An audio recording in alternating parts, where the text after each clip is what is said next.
Welcome to SEBI IAS academy. இன்னைக்கு நம்ம கிளாஸ்ல வந்து தமிழ் இலக்கணத்துல வந்து ஒரு ஷார்ட்கட் மெத்தட் தான் பார்க்க போறோம். வாங்க பார்க்கலாம். இதுல ஃபர்ஸ்ட் வந்து என்னன்னா சொல்லிசை அளபடை வந்து நம்ம எப்படி கண்டுபிடிக்கிறது அப்படின்னு சொல்லிட்டு லாஸ்ட் எழுத்து நம்ம ஒரு சொல் இருக்கு அப்படின்னு சொன்னா அதுல லாஸ்ட் எழுத்து இ அப்படின்னு முடிச்சிருந்தா அதை நம்ம என்ன சொல்லலாம் அப்படின்னு சொன்னா சொல்லிசை அள அப்படின்னு சொல்லிட்டு ஈஸியா கண்டுபிடிச்சிடலாம். பாருங்க, களி நசுகி இதுல லாஸ்ட் எழுத்து எப்படி இருக்கு?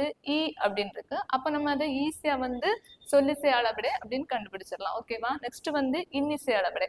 அதுல வந்து ஒரு சொல் இருக்கு அப்படின்னு சொன்னா லாஸ்ட் எப்படி முடியும்னு பாத்தீங்கன்னா அப்படின்னு முடிஞ்சா அதை நம்ம என்ன சொல்லுவோம் அப்படின்னு சொன்னா இன்னிசை அளபடை அப்படின்னு சொல்லுவோம்.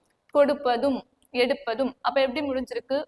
அப்போ நம்ம அதை வந்து என்ன சொல்லலாம்? இன்னிசை அளபடை அப்படின்னு சொல்லலாம். ஓகேவா?